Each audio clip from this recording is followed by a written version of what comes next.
Hello everyone, स्वागत है आप सभी का हमारे YouTube channel SC coaching classes पर। Today we will discuss another important question of chemistry which is useful for UP GDC GIC mains chemistry exam. GIC के result आने शुरू हो गए हैं। सोशियोलॉजी, ज्योग्राफी, फिजिक्स, इकोनॉमिक्स और सिविक्स का result आ चुका है। केमिस्ट्री का भी रिजल्ट बहुत ही जल्दी आ जाएगा। आपको ये वीडियो अच्छी लगे तो इसे ज़्यादा से ज़्यादा लाइक कीजिए, अपने फ्रेंड्स के साथ शेयर कीजिए और हमारे चैनल S3 कोचिंग क्लासेस को सब्सक्राइब ज़रूर कर लें ताकि इस तरह के मोस्ट इम्पॉर्टेंट क्वेश्चन और आंसर के सीरीज़ के वीडियोस आप तक सबसे पहले पहुंच सकें। तो चलिए शुरू करते हैं आज का क्वेश्चन। जो है ये क्वेश्चन क्या है, 25 मार्क्स का है, जिसमें जो ए पार्ट है वो 15 मार्क्स का है, बी 5 का और सी भी कितने का है, 5 मार्क्स का है। तो इस तरह के क्वेश्चनों को हम किस तरह से लिख सकते हैं एग्जाम में वो देख लेते हैं। तो सबसे पहले ए पार्ट को देखते हैं, क्या पूछ रहा है, derive the rate constant expression for first order reaction. कैसे लिखेंगे इसको, सबसे पहले हेडिंग डाल लेंगे फर्स्ट ऑर्डर रिएक्शन और इसके लिए हम क्या करेंगे, एक इक्वेशन लिख लेंगे जिसमें ए क्या है, रिएक्टेंट है जो किस में कन्वर्ट हो रहा होगा, प्रोडक्ट पी में।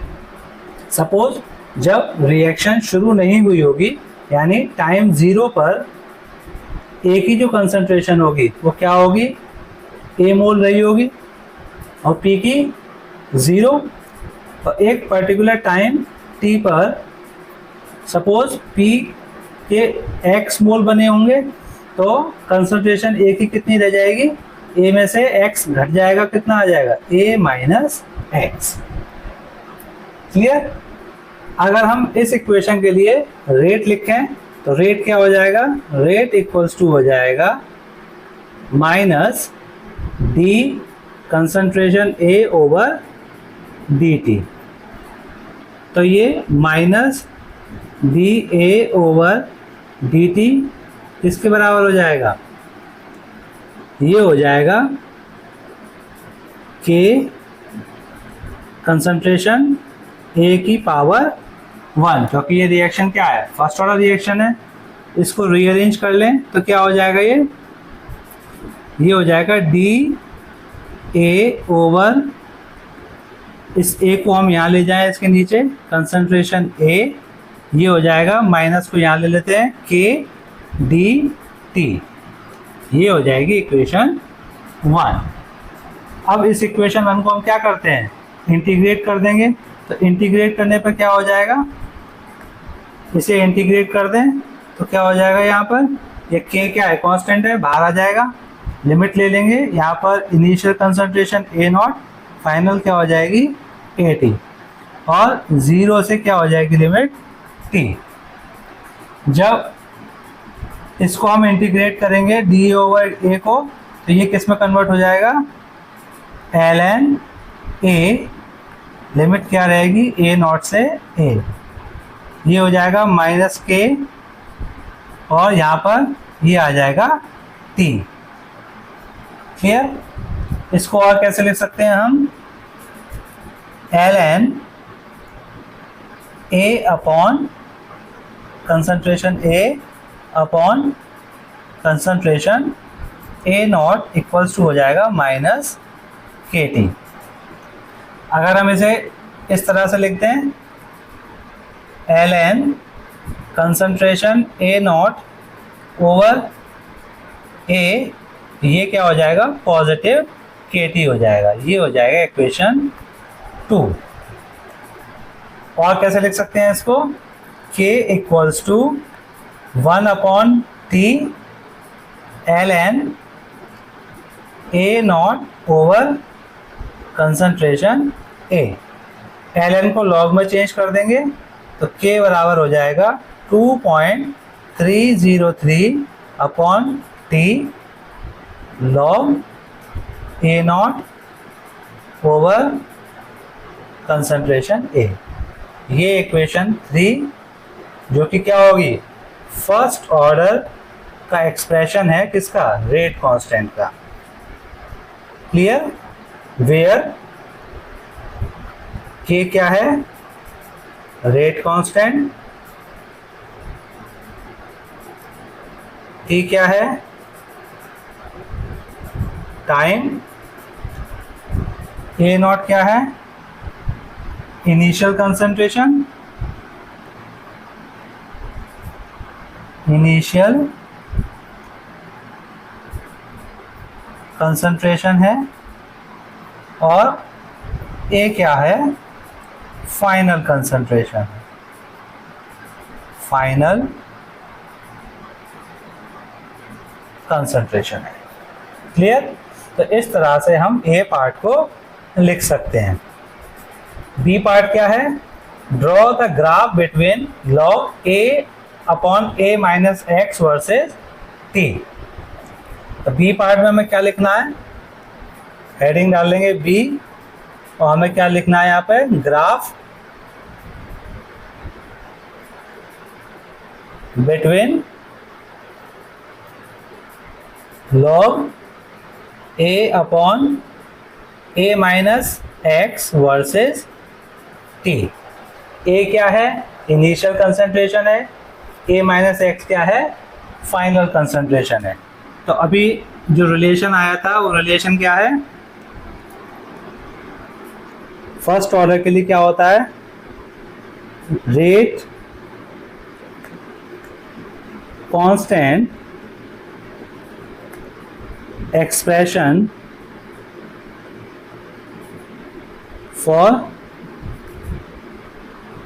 फर्स्ट ऑर्डर रिएक्शन क्या होता है, K equals to 2.303 over T log A upon A minus x. तो इसको हमें क्या करना पड़ेगा, ये कहाँ पर है, y एक्सेस पर, ये कहाँ लेना है हमें, x एक्सेस पर। तो इसे रीअरेंज करना पड़ेगा, इसको लाए हम y पर, log a upon a minus x को, तो इसको हम रीअरेंज करके लिख देते हैं log a upon a minus x equals to हो जाएगा kt अपॉन 2.303, या इसको और कैसे लिख सकते हैं हम, log a upon a minus x बराबर k upon 2.303 into t।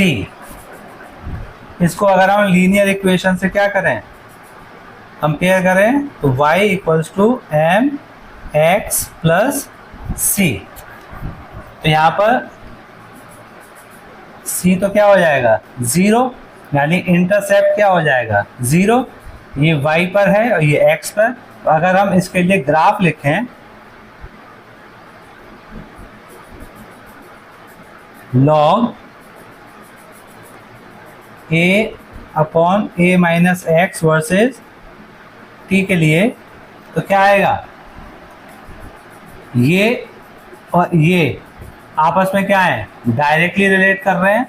Intercept क्या है, 0 है, तो यानी टाइम बढ़ने पर ये होल वैल्यू क्या हो रही होगी, इंक्रीज हो रही होगी। तो यहाँ जो रिलेशन आएगा वो क्या आएगा, ओरिजिन से एक स्ट्रेट लाइन आ जाएगी इस तरह से, ये इसका ग्राफ हो जाएगा। अगर हम इसके स्लोप की बात करें तो स्लोप क्या हो जाएगा, स्लोप क्या होता है, m, और स्लोप क्या है यहाँ पर, k अपॉन 2.303, और इसका इंटरसेप्ट कितना है, इंटरसेप्ट आ जाएगा 0। क्लियर? थर्ड पार्ट देखिए, थर्ड पार्ट में क्या कह रहा है, how many half life needed for decomposition of substance from 10 m to 1.25 m concentration. यानी एक सब्सटेंस है जिसकी 10 मोलर कंसंट्रेशन है इनिशियल, और फाइनल कितनी है, 1.25 मोलर है। हमें बताना है कि 10 मोलर से 1.25 मोलर कंसंट्रेशन में कितनी हाफ लाइफ होंगी। तो इसके लिए हम क्या करेंगे, सी पार्ट की हेडिंग डाल लेंगे, और क्या लिखेंगे यहाँ पर, क्या क्या गिवन है। गिवन क्या है, इनिशियल कंसंट्रेशन A0 कितनी दी है, 10 मोलर है। AT कितना दिया है, यानी फाइनल कंसंट्रेशन कितनी दी है, 1.25 मोलर है। और हमें कैलकुलेट क्या करना है, N यानी हाफ लाइफ हमें कैलकुलेट करनी है। तो इसका फॉर्मूला क्या होता है, इसका फॉर्मूला होता है AT इक्वल्स टू होता है A0 1/2 की पावर n। इसको और कैसे लिख सकते हैं हम, AT ओवर A0 बराबर हो जाएगा हाफ की पावर n। AT कितना है 1.25 और ये कितना है 10, बराबर होगा किसके 1/2 की पावर n। और ये कितनी बार कट जाएगा इससे, 8 बार। तो इसको और क्या लिख सकते हैं, 1/8 बराबर होगा किसके 1/2 की पावर n। 1/8 को हम क्या लिख सकते हैं, 1/2 की पावर 3 बराबर ये हो जाएगा 1/2 की पावर n। n की वैल्यू यहाँ कितनी आएगी, 3। तो 3 यानी नंबर ऑफ हाफ लाइफ